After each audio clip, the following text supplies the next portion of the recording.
Teman-teman yang terkasih dalam Kristus, selamat malam untuk kita semua. Selamat malam. Baik, pertama-tama terima kasih atas kehadiran kita semua telah merelakan waktu untuk mendalami atau menseringkan iman kita pada malam hari ini. Tema katekese kita pada kesempatan kali ini yaitu masa penantian yang memiliki relasi dalam keluarga. Tema ini pertama-tama ingin mengajak kita semua untuk memperkuat persekutuan atau persaudaraan kita di dalam keluarga, terutama dalam hubungan kita dengan kakak kita, orang tua kita, dan juga orang-orang di sekitar kita. Kita ingin mendengarkan dan membagikan sabda Tuhan yang meminta untuk menjaga persaudaraan keluarga kita di tengah banyaknya perselisihan yang ada. Kita awali katekese kita pada kesempatan ini dengan lagu pembuka. Rencanamu Tuhan di dalam hidupku, walau ku tak tahu dan ku tak mengerti semua rencanamu. Dulu ku tak tahu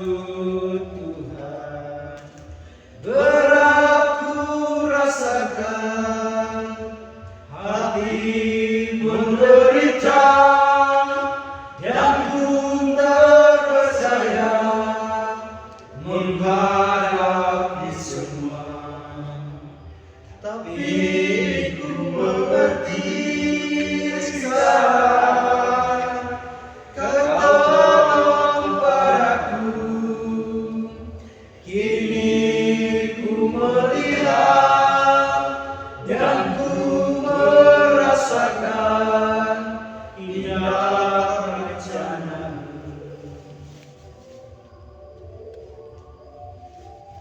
Mari kita awali katekesi kita pada malam hari ini dengan tanda kemenangan Kristus. Dalam nama Bapa dan Putra dan Roh Kudus.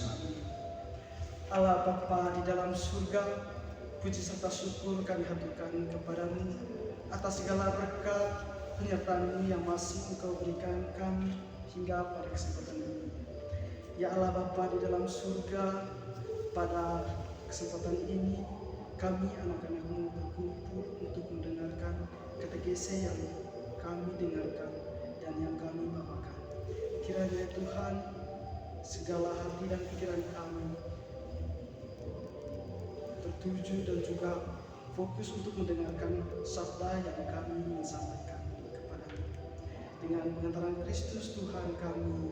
Amin. Baik, teman-teman sekalian, pada kesempatan kali ini marilah kita melihat dan juga mendalami situasi konflik sesuai dengan katekese yang saya bawakan pada kesempatan kali ini. Saya minta kita semua teman-teman untuk mendengarkan dan juga menyimak cerita yang saya bawakan pada kesempatan ini. Ceritanya warisan di bawah bukit Kampung Belu.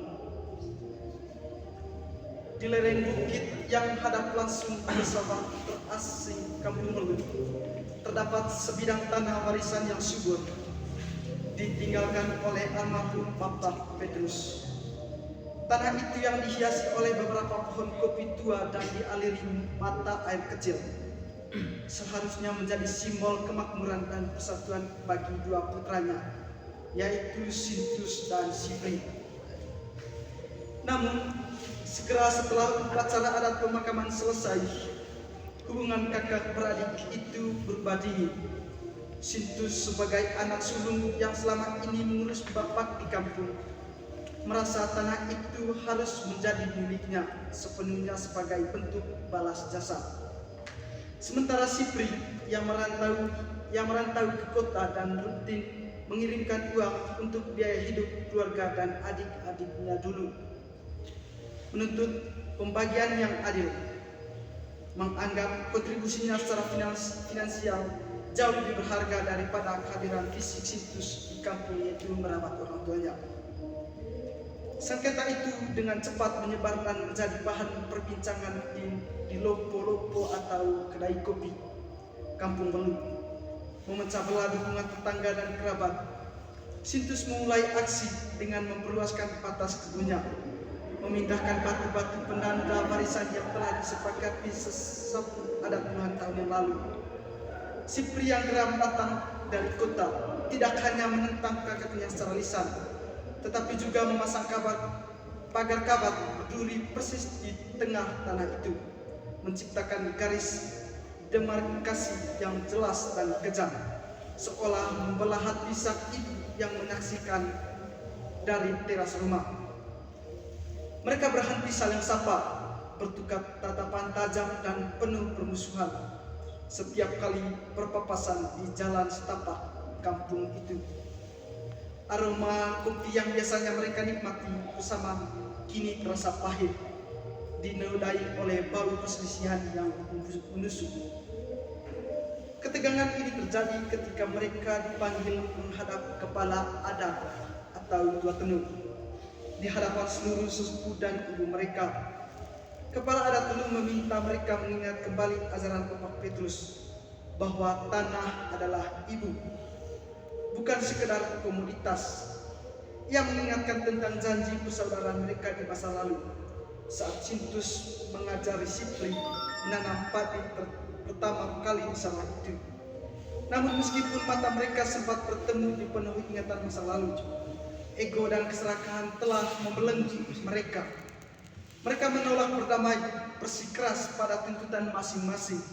Akhirnya kepala adat memutuskan untuk membagi tanah itu secara rata. Keputusan itu memberikan Sipri dan Sintus bagian mereka yang inginkan.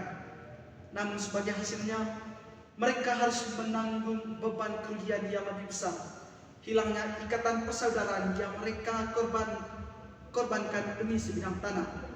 Mereka kembali ke kampung Belu sebagai pemilik tanah yang sah. Namun sebagai saudara, mereka telah menjadi orang asing, membawa serta rasa kekalahan yang jauh lebih pedih daripada kegagalan panen. Baik, terima kasih teman-teman karena sudah mendengarkan cerita yang saya bawakan. Apakah ceritanya sudah jelas? Sudah. Oke, baik, terima kasih. Baik, karena kita sudah mendengarkan cerita tersebut, ada beberapa pertanyaan mendalam menggali situasi konkret pada katekesi yang kita bawakan pada kesempatan ini. Yang pertanyaan pertama, bagaimana sikap dan sifat Sintus dan Sipri dari cerpen di atas?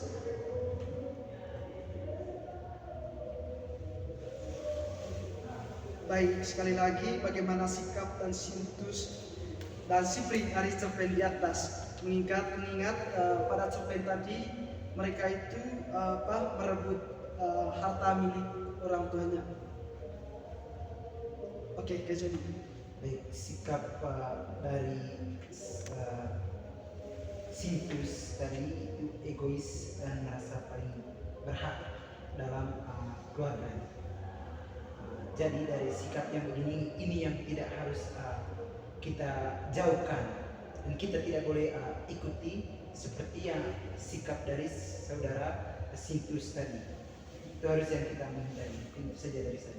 oke, baik, terima kasih. Mungkin ada lagi?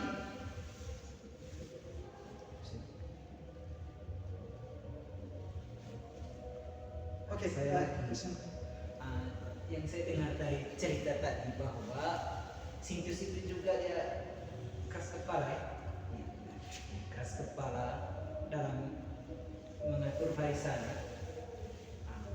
Memang kebanyakan sekarang, zaman-zaman sekarang itu tidak melihat ini yang paling tua, dia ini yang paling berhak dalam mengatur warisan. Tapi dia mengambil itu yang harus kita pelajari baik-baik dengan tema katekese pada malam hari ini. Sangat menarik katekese ini.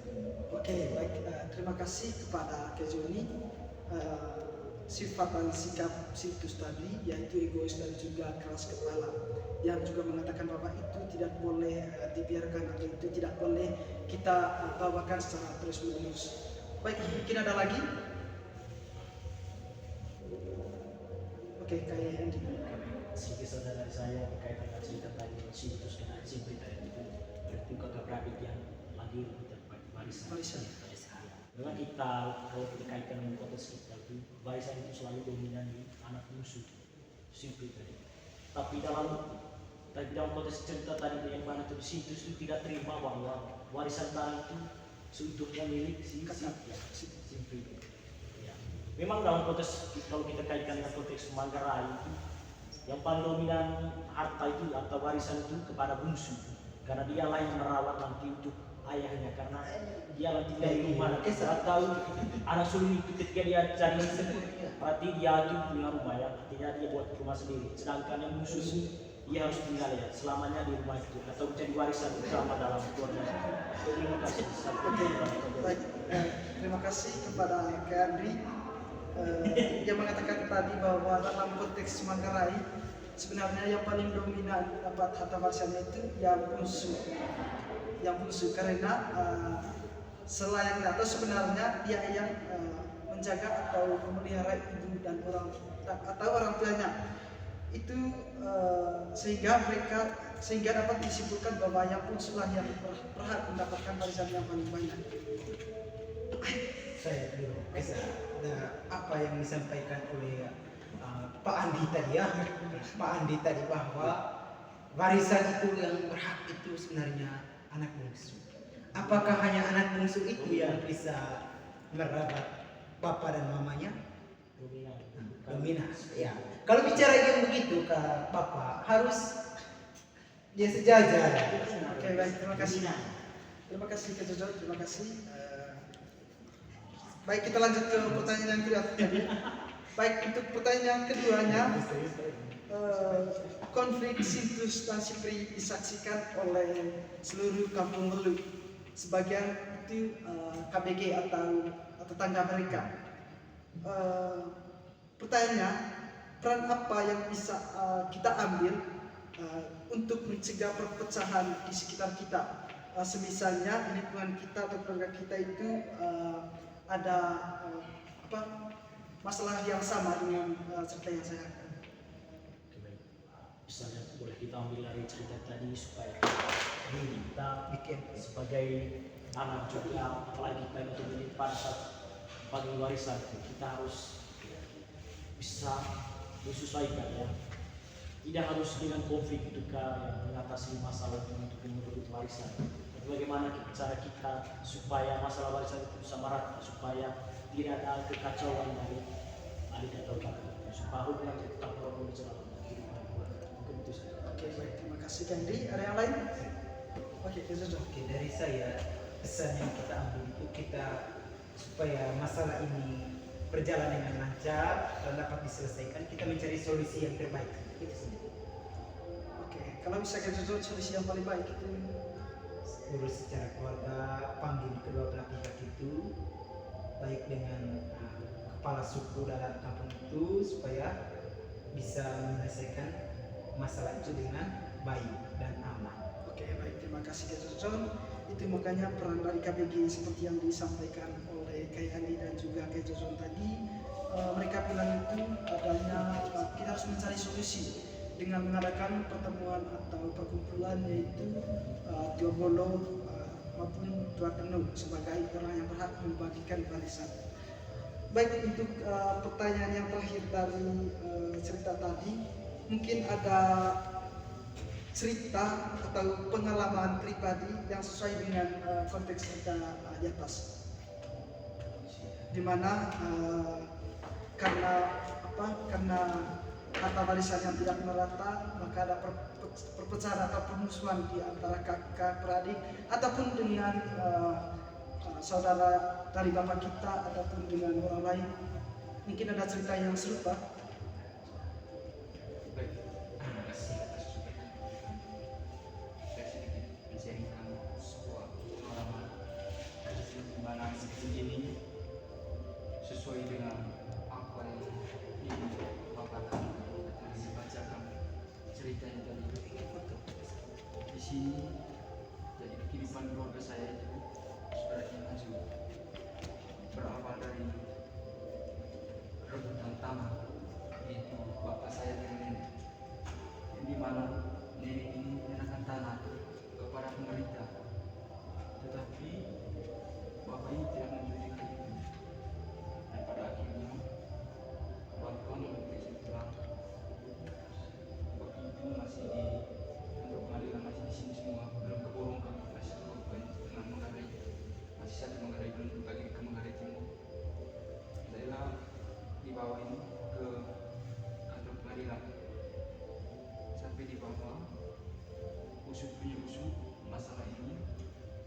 kesalahannya itu nenek. Dan setelah dikumpulkan datanya, karena saya punya bapak dulu, tanam kopi, kemiri, tanaman kecil.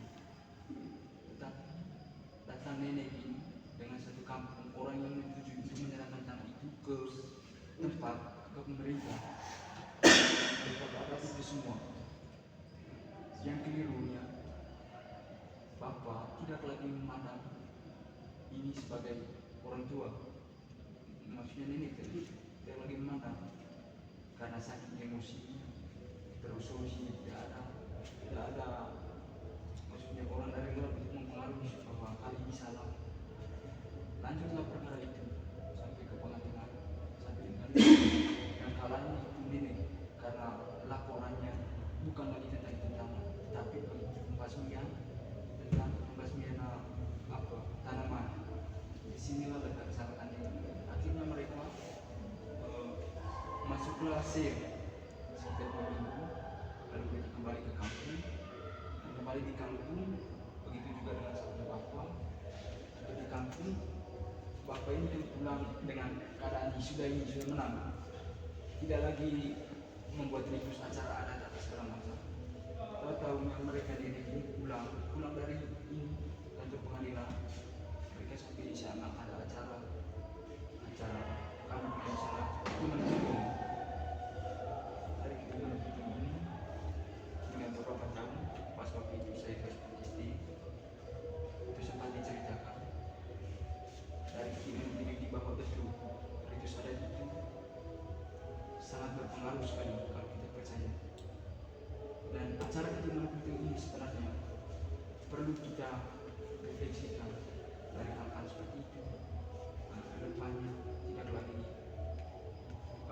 menuju ke hal-hal yang negatif, tapi ketimbang itu menunjukkan ke hal-hal yang negatif. Dari sini saya belajar bahwa sebuah masalah itu tidak selalu diselesaikan dengan emosi. Kita perlu mencari solusi lain. Mungkin itu saja sedikit pengalaman dari saya sekaligus. Oke, baik, terima kasih kepada teman Henry. Ceritanya sangat menyedihkan juga, di mana sama persis dengan cerita yang saya bawakan tadi, di mana bapaknya tadi itu bermusuhan dengan neneknya. Jadi karena kan neneknya itu tidak menyetujui tanahnya diserahkan kepada pemerintah setempat. Baik, saya ingin bertanya kepada saudara Hendrik, mungkin apakah saudara sudah memaafkan mengenai masalah atau masa lalu yang sangat menyakitkan itu? Baik, mengenai persoalan ini tentunya ada tuntutan dari pihak nenek, di mana tuntutan itu menunjukkan bahwa mereka telah melakukan seperti yang saya katakan tadi, bahwa kami di sana ada itu salah ketimbang itu. Dari situ dia tidak, sekalipun kami pergi untuk minta maaf, kami tidak masuk di sana.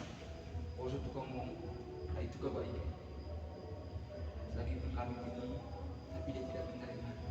Sekarang kan bapak dalam keadaan sakit, ada gangguan jiwa seperti itu. Karena hal itu tadi mereka melakukan ketimbang itu. Kami pergi minta maaf begini, tapi solusi tidak ada dari itu. Hanya satu saja yang dipertahankan, untuk kembali lagi berdamai antara emak dan anak itu perlu adanya ritus adat lagi.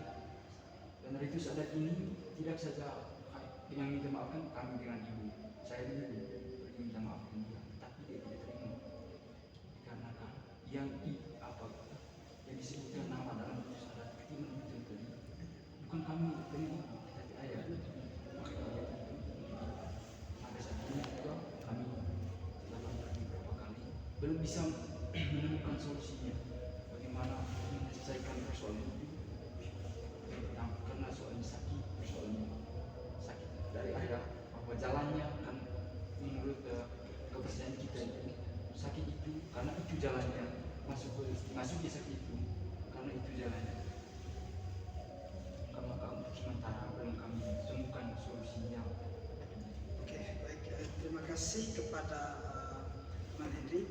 intinya kita sudah memaafkan mereka. Soal mereka memaafkan kita, itu urusan mereka. Baik, saudara-saudari yang terkasih, cerita di kampung Rolong tadi itu mengutamakan persiapan hati dan juga bukan persiapan harta. Artinya di sini seperti yang diceritakan oleh saudara Hendrik maupun cerita yang saya bawakan, bahwa harta kekayaan duniawi itu tidak selamanya kekal. Artinya kekayaan harta di surga itu yang diutamakan. Baik, dalam cerita Siprus dan Sirtis itu mereka itu sibuk membangun tembok harta warisan, alih-alih membangunkan jembatan di hati mereka, membangun relasi di antara mereka maupun mereka dengan sesama mereka. Baik, mereka fokus pada pengadilan dunia dan mengabaikan panggilan pengadilan hati yang menuntut pertobatan dan juga pengampunan. Kiranya teman-teman pada masa Advent ini kita dipanggil untuk membersihkan hati dan juga segala bentuk pagar kawat tadi. Mungkin di masa Advent ini juga saudara Hendrik memaafkan juga mengenai persoalan yang ada dalam hidupnya. Penantian kita ini bukanlah penantian pasif, melainkan penantian yang aktif dalam pertobatan. Semoga di masa Advent ini kita itu melakukan metanoia atau yang artinya perubahan hati yang radikal, agar ketika Natal nanti kita tidak hanya merayakan kelahiran Kristus di Bethlehem, tetapi juga kelahiran kembali kedamaian di dalam hati kita, yaitu tanah warisan kita tadi. Semoga kita diperdamaikan juga dengan sesama kita. Baik, teman-teman, sesudah kita mendengarkan atau memperdalam cerita di atas tadi, mari kita mendengarkan atau menimba inspirasi dari kitab suci. Saya ambil bacanya dari surat Paulus yang pertama kepada jemaat di Korintus. Saya minta kepada surat Paulus kepada jemaat di Korintus bab 12 ayat 13 sampai 31. Saya minta kepada satu orang untuk membaca teks tersebut. Tuhan beserta kita. Sekarang dan selamanya. Inilah Yesus Kristus menurut surat Paulus. Bacaan dari surat Paulus yang pertama kepada jemaat di Korintus. Banyak anggota tetapi satu tubuh. Karena tubuh juga tidak terdiri dari satu anggota, tetapi atas banyak anggota. Andai kata kaki berkata, karena aku bukan tangan, aku tidak termasuk tubuh. Jadi benarkah ia tidak termasuk tubuh? Dan andai kata telinga berkata, karena aku bukan mata, aku tidak termasuk tubuh. Jadi benarkah ia tidak termasuk tubuh? Andai kata tubuh seluruhnya adalah mata, di manakah mata pendengaran? Andai kata seluruhnya adalah telinga, di manakah penciuman? Tetapi Allah memberikan kepada anggota masing-masing secara khusus satu tempat pada tubuh, seperti yang dikehendakinya. Andai kata semuanya adalah satu anggota, di mana tubuh? Memang ada banyak anggota, tetapi hanya satu tubuh. Jadi mata tidak dapat berkata kepada tangan, aku tidak membutuhkan engkau. Dan kepala tidak dapat berkata kepada kaki, aku tidak membutuhkan engkau. Malahan justru anggota-anggota tubuh yang nampaknya paling lemah, yang paling dibutuhkan, dan kepada anggota-anggota tubuh yang menurut pemandangan kita kurang terhormat, kita berikan penghormatan khusus. Dan terhadap anggota-anggota kita yang tidak elok, kita berikan perhatian khusus. Hal itu tidak dibutuhkan oleh anggota-anggota kita yang elok. Allah telah menyusun tubuh kita begitu rupa, sehingga kepada anggota-anggota yang tidak mulia diberikan penghormatan khusus supaya jangan terjadi perpecahan dalam tubuh, tetapi supaya anggota-anggota yang berbeda itu saling memperhatikan. Karena itu, jika satu anggota menderita, semua anggota turut menderita. Jika satu anggota dihormati, semua anggota turut bersukacita. Kamu semua adalah tubuh Kristus dan kamu masing-masing adalah anggotanya. Dan Allah telah menetapkan beberapa orang dalam jemaat. Pertama sebagai rasul, kedua sebagai nabi, ketiga sebagai pengajar. Selanjutnya, mereka yang hendak mendapat karunia untuk mengadakan mujizat, untuk memimpin, dan untuk berkata-kata dalam bahasa roh. Adakah mereka semua rasul atau nabi atau pengajar? Adakah mereka semua mendapat karunia untuk mengadakan mujizat? Atau untuk menyembuhkan? Atau untuk berkata-kata dalam bahasa roh? Atau untuk menafsirkan bahasa roh? Jadi, berusahalah untuk memperoleh karunia-karunia yang paling utama, dan aku menunjukkan kepadamu jalan yang lebih utama lagi. Demikianlah sabda Tuhan. Terpujilah Kristus. Baik, terima kasih kepada teman Hendrik yang sudah membacakan atau yang sudah memberikan inspirasi dari kitab suci dari surat Paulus yang pertama kepada jemaat di Korintus tadi. Baik, apakah bacanya perlu diulang? Sudah pas. Oke, terima kasih. Bacaan surat Paulus yang pertama kepada jemaat di Korintus bab 12 ayat 14 sampai 31. Oke, baik. Sesudah kita mendengarkan firman Tuhan tadi, mari kita mendalami teks kitab suci dengan beberapa pertanyaan.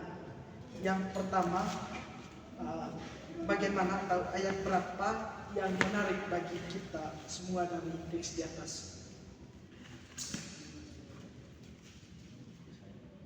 Oke. Terima kasih atas kesempatannya. Saya kurang tahu dari ayatnya, tapi di dalam itu tadi dari bacaan tadi itu menjelaskan bahwa di dalam itu ada sebenarnya masalah seperti semuanya masalah itu tujuan kehidupan kita dikaitkan dengan konteks dan kitab suci tadi. Ketika kita mendam sesuatu di dalam diri kita, tentu itu akan menghambat kita untuk berkembang.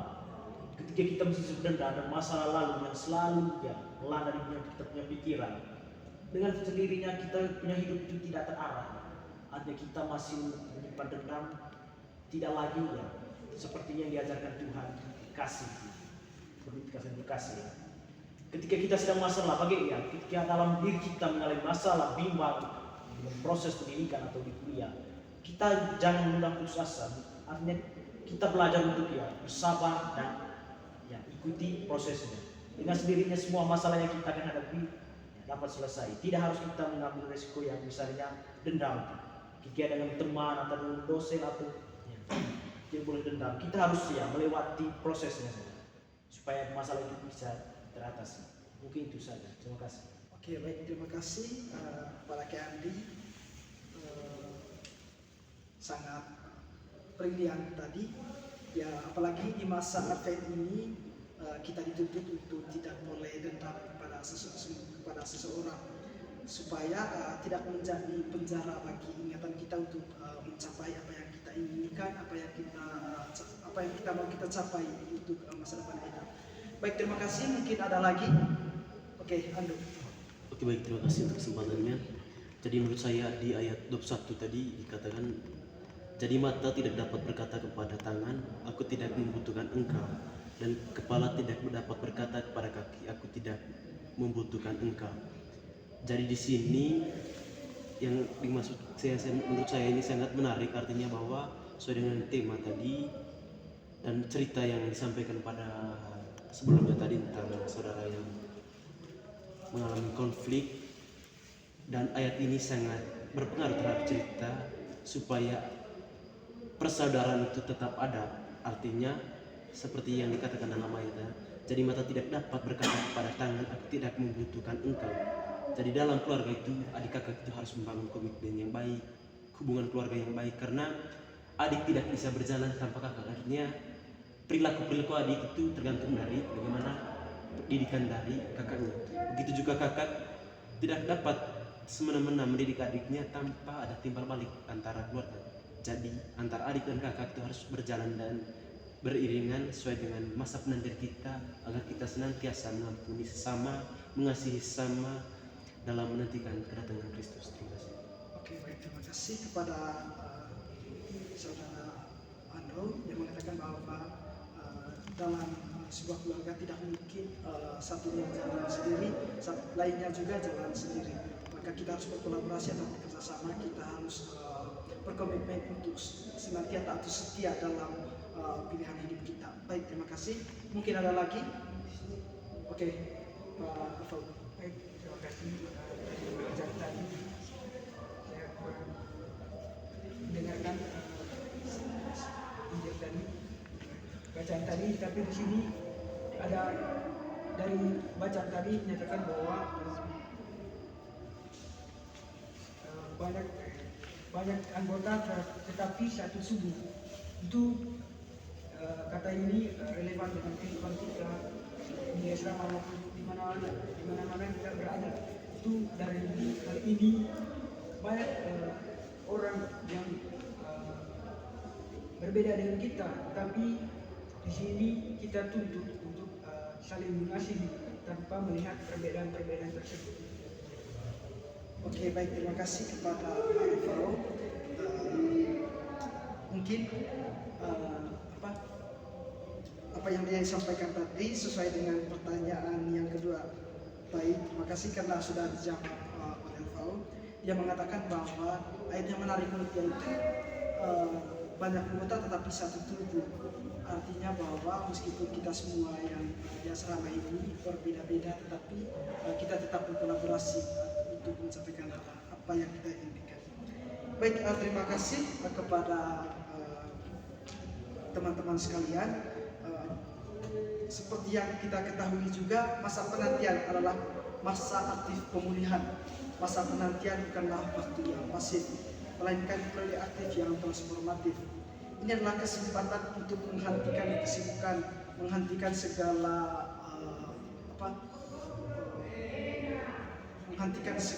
permusuhan di antara kita. Itu kita bisa dengan secara sadar memperbaiki hubungan kita yang renggang dengan keluarga, dengan masyarakat, ataupun dengan teman-teman yang ada di asrama. Seperti yang dikatakan dalam bacaan tadi, itu menghargai keberagaman peran. Artinya itu prinsip Alkitab yang mengatakan bahwa setiap anggota dalam peran yang berbeda sangat berharga. Seperti yang dikatakan oleh Andrew tadi bahwa kita memiliki banyak perbedaan. Tidak mungkin kaki jalan lain, terus tangan jalan lain, mata jalan lain. Maka kita harus sejalan. Itu semua harus sejalan. Itu juga yang kedua itu dalam surat Paulus juga fokus kepada kepedulian kolektif. Artinya kita harus jeda dari rutinitas kita, mengalihkan fokus dari egoisme kita. Kita harus bisa bersama, tapi tidak boleh egois dalam hal apapun. Yang kedua itu kita harus solidaritas dan juga dalam suka maupun dalam duka. Yang berikut itu kasih sebagai jalan utama. Kita tidak boleh merasa dendam kepada orang lain. Baik, terima kasih kepada kita semua. Baik, saya minta kepada Bapak Alfaudo dan juga Bapak Andro untuk menyampaikan dua permohonan. Marilah kita siapkan hati dan batin kita untuk berdoa. Allah Bapa dalam surga, kami mohon atas curahan Roh Kudus-Mu, kiranya kami dalam masa Advent ini kami menantikan sungguh-sungguh kedatangan-Mu dengan saling mengasihi, mengampuni salah kami, baik saudara atau saudara kami yang bermusuh dengan kami, agar kiranya penantian dan kedatangan-Mu dapat bermanfaat bagi kehidupan kami. Marilah kita mohon. Kabulkanlah doa kami ya Tuhan.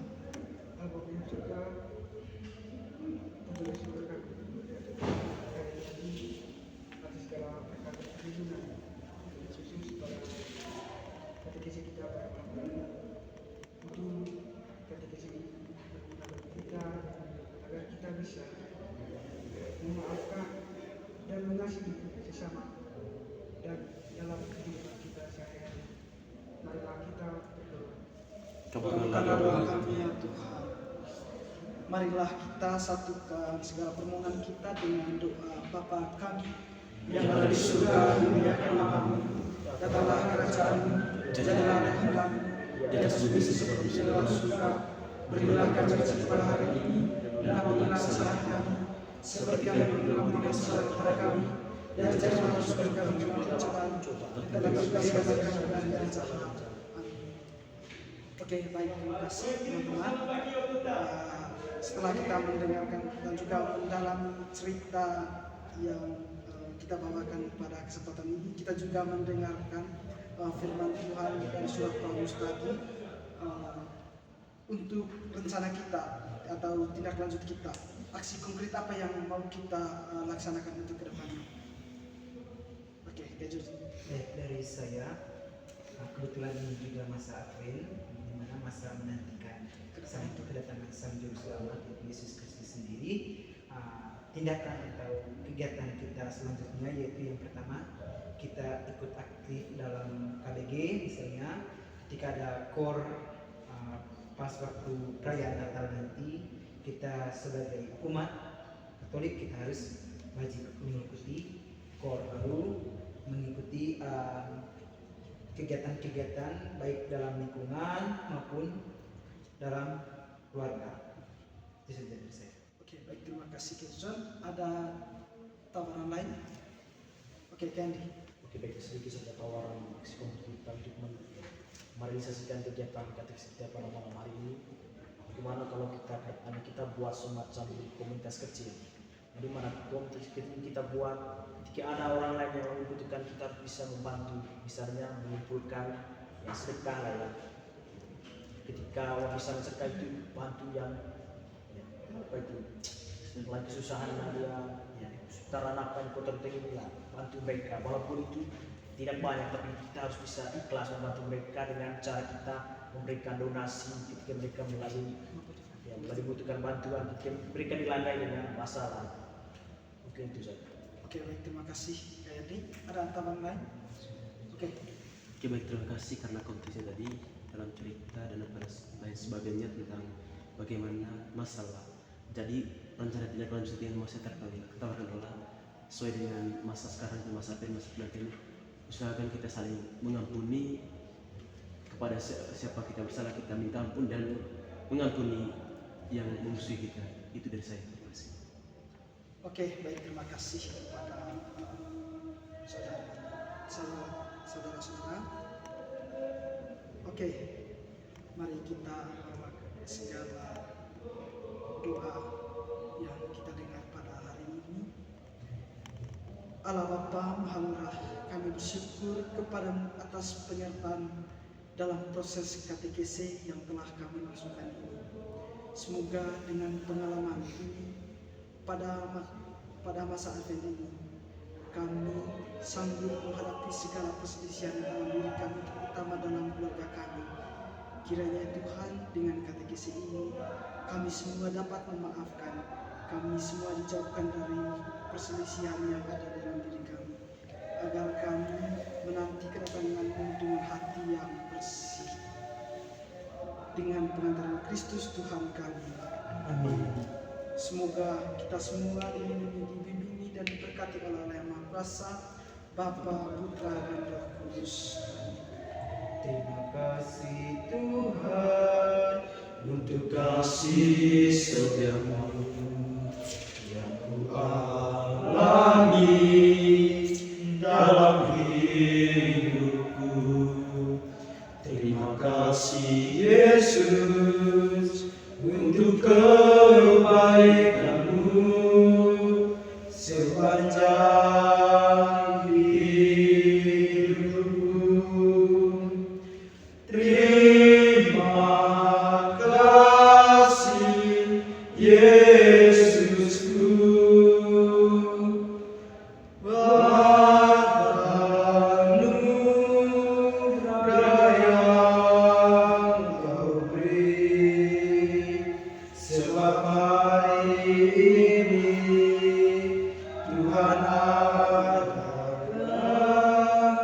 syukur bagimu. Sampai selanjutnya. Benar, Bapak.